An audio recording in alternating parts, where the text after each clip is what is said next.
శ్రీ మహాగణాధిపతయే నమః. శ్రీ మహాసరస్వత్యై నమః. శ్రీ గురుభ్యో నమః. శ్రీమాత్రే నమః. శ్రీ లలితా మహాత్రిపురసుందరీ పరాభట్టారికాయే నమః. మనకు ఈ అక్టోబర్ నెలలో ఉన్నటువంటి ద్వాదశ రాశుల యొక్క ఫలితాంశాలలో భాగంగా ఇప్పుడు మనం తులారాశికి సంబంధించినటువంటి ఈ అక్టోబర్ నెలలో ఉన్న రాశి ఫలాలు చెప్పుకుందాం. ఈ రాశికి అధిపతి అయినటువంటి శుక్రుడు అనుకూలమైనటువంటి స్థితిలోనే ఈ మాసం అంతా కూడా సంచారం ఉంది కాబట్టి ఆరోగ్యపరమైన విషయాల్లో కూడా ఇబ్బందులు ఏమి ఉండవు.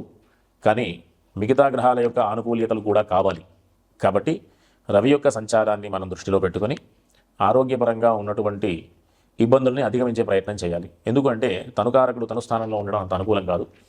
రవి ఈ నెల అక్టోబర్ 18వ తేదీ నుంచి తులారాశిలోకి సంక్రమణం జరుగుతుంది కాబట్టి అంతకుముందు మధ్యమైనటువంటి ఫలితాలు ఉన్నప్పటికీ తులారాశిలో సంచరిస్తూ ఉన్నప్పుడు అంత అనుకూలమైనటువంటి స్థితి కాదు రవికి. కాబట్టి ప్రతిరోజు కూడా వీళ్ళు ఆదిత్య హృదయం పారాయణ చేయడం అత్యంత అవసరం. మిగతా విషయాలన్నీ కూడా అనుకూలతగా మారాలి అంటే రవి యొక్క అనుగ్రహం కావాలి. కాబట్టి రవి అనుకూలంగా ఉంటే నవగ్రహాల యొక్క అనుకూలత మనం పొందినట్టే. కాబట్టి ప్రతిరోజు కూడా తులారాశి వారు ఆదిత్య హృదయం పారాయణ చేయడం అత్యంత అవసరం. ఇంకా ఈ రాశి వారికి పంచమ షష్ఠాధిపతి అయినటువంటి చతుర్థ పంచమాధిపతి అయినటువంటి శని మంచి శుభస్థానంలో షష్ఠస్థానంలో అనుకూలమైనటువంటి స్థానంలో ఉన్నాడు. ఇంతవరకు ఉన్నటువంటి పనులలో ఆటంకాలన్నీ కూడా అధిగమించి శత్రువులు కూడా మిత్రులుగా మారేటటువంటి అవకాశం కలుగుతుంది. చేసే పనులలో దిగ్విజయంగా ఉంటుంది. మంచి అవకాశాలు వీళ్ళు చేసే పనుల్లో పొందేటటువంటి పరిస్థితి.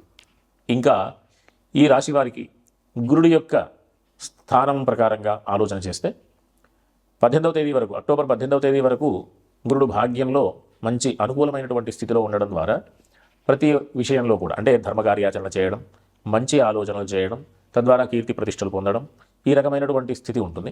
18వ తేదీ తర్వాత నుంచి గురుడు ఉచ్చస్థితిలో ఉన్నప్పటికీ కూడా ఆ బృహస్పతికి అది వేదస్థానం కాబట్టి ఆ రకమైనటువంటి ఫలితాలన్నీ కూడా వీళ్ళకి వ్యతిరేకంగా కనిపించేటటువంటి అవకాశం ఉంది.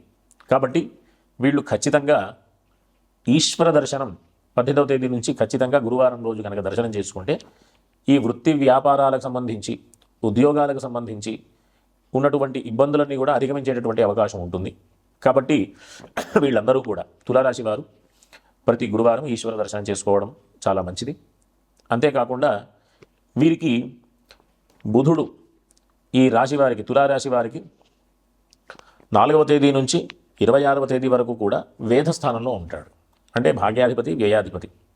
ఎవరైనా విదేశాలకు సంబంధించినటువంటి ప్రయత్నాలు చేసినా, విదేశాలలో చేసేటటువంటి వ్యాపారాలు విషయంలో కానీ, విదేశాల్లో ఉన్నత విద్యలు చదువుకుంటున్నటువంటి వాళ్ళకి కానీ కాస్త అననుకూలమైనటువంటి పరిస్థితి ఈ నెలంతా కూడా ఎదుర్కొనేటటువంటి అవకాశం ఉంది. కాబట్టి వీళ్ళందరూ కూడా ప్రధానంగా ఆదిత్య హృదయం ఎట్లయితే పారాయణ చేస్తారో దాంతోపాటుగా విష్ణు సహస్రనామ స్తోత్రం కూడా పారాయణ చేయడం అత్యంత అవసరం.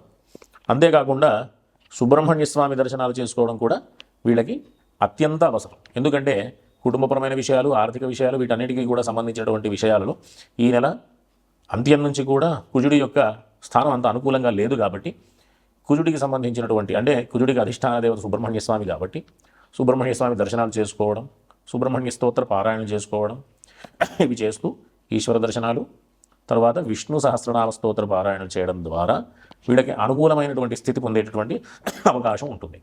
కాబట్టి అందరూ కూడా ధార్మిక మార్గంలో నడుస్తూ సత్ఫలితాలు పొందాలని ఆశీర్వచనం. స్వస్తి.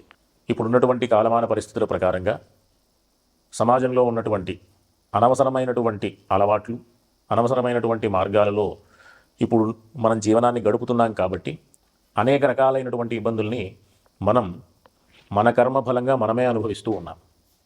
కాబట్టి వాటి నుంచి అధిగమించాలి అంటే మనకు గొప్ప గొప్ప అవకాశాలు మన ఋషులు, మన పెద్దవాళ్ళు ఆచారాల రూపంలో, పండగల రూపంలో, ఆరాధనల రూపంలో అనేక రకాలైనటువంటి మార్గాలు మనకి ఉపదేశం చేశారు. దాంట్లో భాగంగా ఇప్పుడు మనం ఈ మాసంలో ఆశ్వయుజ మాసం పాడ్యమి నుంచి ప్రారంభం చేసి విజయదశమి వరకు కూడా శరన్నవరాత్రి మహోత్సవాలు జరుగుతున్నాయి. కాబట్టి అట్లాంటి అద్భుతమైనటువంటి అవకాశాన్ని అందరూ కూడా సద్వినియోగం చేసుకోవాలి. ఎందుకు అంటే మనం జ్యోతిష మార్గంలో చూస్తే జాతక చక్రంలో 3 స్థానాలు ఉంటాయి. దాన్నే 3 కోణ స్థానాలు అంటారు. రాశిచక్రం, లేకపోతే లగ్నం, అక్కడి నుంచి 5వ స్థానం, అక్కడి నుంచి 5వ స్థానం. ఈ వీటన్నిటికీ కూడా లక్ష్మీ స్థానాలు అని పేరు. ఇంకా ఏంటి అంటే పూర్వపుణ్యాన్ని సూచించేటటువంటి స్థానాలు. ఈ రకంగా మనం ఈ జన్మలో ఏది పొందాలన్నా పూర్వజన్మలో చేసుకున్నటువంటి పుణ్య ఫలితమే ఆధారం కాబట్టి అట్లాంటి పుణ్య ఫలితాన్ని పెంచుకునే ప్రయత్నంగా ఈ అమ్మవారి యొక్క ఆరాధనలు చేయడం ద్వారా అనేక రకాలైనటువంటి ఇబ్బందుల నుంచి అధిగమించి సుఖ సంతోషాలతో ఉన్నటువంటి జీవనాన్ని గడిపేటటువంటి అవకాశాన్ని పొందుతాం. ఆ రకంగా అమ్మవారిని 9 రూపాలలో మనం ఆరాధన చేస్తూ నవదుర్గలని ఒక సాంప్రదాయంగా, బాలా త్రిపుర సుందరి మొదలుకొని రాజరాజేశ్వరి అమ్మవారి యొక్క అవతారం వరకు ఒక సాంప్రదాయంగా మనం అమ్మవారిని విశేషమైనటువంటి పూజాది కార్యక్రమాలతో సేవిస్తూ అమ్మవారి యొక్క అనుగ్రహాన్ని పొందుతూ ఉంటాం. దీంట్లో భాగంగా కుటుంబ స్థానానికి, తరువాత కళత్ర స్థానానికి, పంచమ స్థానమైనటువంటి అనుష్ఠాన స్థానానికి, పూర్వపుణ్యానికి సంబంధించినటువంటి స్థానానికి, ఈ రకంగా ఏ మార్గంలో చూసుకున్నా అమ్మవారి యొక్క ఆరాధన ద్వారానే మనం ఆ స్థానాల యొక్క ఆనుకూల్యతని పొందుతూ ఉంటాం. ఈ విధంగా ప్రతినిత్యం మనం ఆరాధన చేస్తూ విశేషంగా దీంట్లో గాయత్రి అమ్మవారి యొక్క స్వరూపంగా మనం ఎంత విశేషంగా గాయత్రి అమ్మవారిని కీర్తిస్తే, ఎంత విశేషంగా స్మరిస్తే అంత విశేషమైనటువంటి ఫలితాన్ని పొందేటటువంటి అవకాశం. ఇంకా ఏంటి అంటే గాయత్రి మంత్రం ఉపదేశం తీసుకునేటటువంటి వాళ్ళకి తర్వాత వచ్చేటటువంటి మంత్రం ఒకటి వస్తుందన్నమాట. అమృతమసౌసౌ ఓం య ప్రాణస్వం మే గోపాయ అని.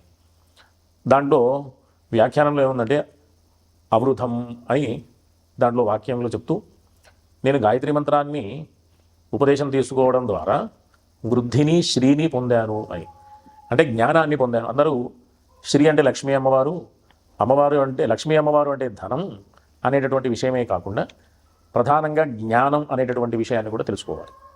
కాబట్టి లక్ష్మీ అమ్మవారి యొక్క ఆరాధన, తరువాత గౌరీ అమ్మవారి యొక్క ఆరాధన, విశేషమైనటువంటి ఈ కల్పాలన్నీ కూడా చతుషష్ఠి ఉపచార పూజలని, కుంకుమార్చనలని, విశేషమైనటువంటి చండీ హోమాలని, మహాకాళి మహాలక్ష్మి మహాసరస్వతి స్వరూపంగా అమ్మవారి ఆరాధనలని, కాళీ అవతారమని, రాజరాజేశ్వరి అమ్మవారి అవతారంతో పూర్తి పరిసమాప్తం అవుతుంది. దీంట్లో సరస్వతి అమ్మవారి యొక్క పూజా విశేషాలు ఇవన్నీ కూడా మనం నవరాత్రి మహోత్సవాలలో మనం ఆరాధనలో భాగంగా ఆచరిస్తూ ఉంటాం. కాబట్టి అందరూ కూడా ఈ విశేషమైనటువంటి అవకాశాన్ని సద్వినియోగం చేసుకుంటూ చక్కగా నవరాత్రులలో అమ్మవారి సేవ చేసుకుంటూ ఉన్నటువంటి ఇబ్బందులన్నీ కూడా అధిగమించేటటువంటి ప్రయత్నం చేయాలి. ఒకటైతే మనం ఈ ప్రస్తుత కాలమాన పరిస్థితుల ప్రకారం అందరికీ సంబంధించినటువంటి విషయం ఒకటి ఉంది. ఏంటి అంటే ఆర్థిక సమస్యలు. ఆర్థిక సమస్యలు 2 రకాలుగా ఉంటుంది. ఒకటి ప్రతినిత్యం మనం సంపాదించుకునేటటువంటి డబ్బు ఒకటైతే, ఇంకొకటి ఆర్జిత ధనమని, అంటే సంపాదించుకొని పెట్టుకున్నటువంటి బ్యాంక్ బ్యాలెన్స్ అని, పూర్వం నుంచి వచ్చినటువంటి ఆస్తులని, తండ్రి ద్వారా వచ్చినటువంటి ఆస్తులని, ఇవన్నీ అనేక రకాలైనటువంటి మార్గాలలో మనం ఆర్థిక విషయాన్ని చూస్తూ ఉంటాం.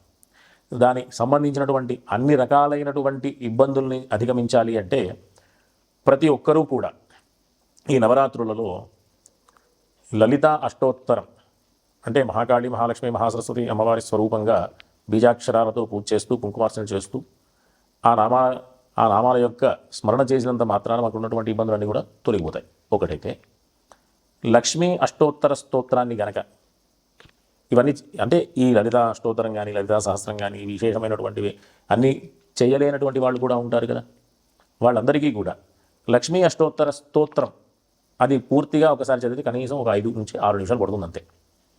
పొద్దున, మధ్యాహ్నం, సాయంత్రం ఈ నవరాత్రుల్లో కనుక చదివితే అనుకున్నటువంటి పనులన్నీ కూడా అధిగమిస్తారు. ఇంకా ఏంటి అంటే ఆర్థికపరమైనటువంటి ఇబ్బందులు తొలగిపోగా ఆర్థికపరమైనటువంటి అభివృద్ధిని కూడా వీళ్ళు పొందేటటువంటి అవకాశం ఉంటుంది. కాబట్టి అందరూ కూడా ఈ మార్గంలో వెళుతూ లక్ష్మీ అష్టోత్తర స్తోత్రం గుర్తుంచుకోండి. అందరూ కూడా అది రోజుకి 3 సార్లు పారాయణ చేయండి. విశేషమైనటువంటి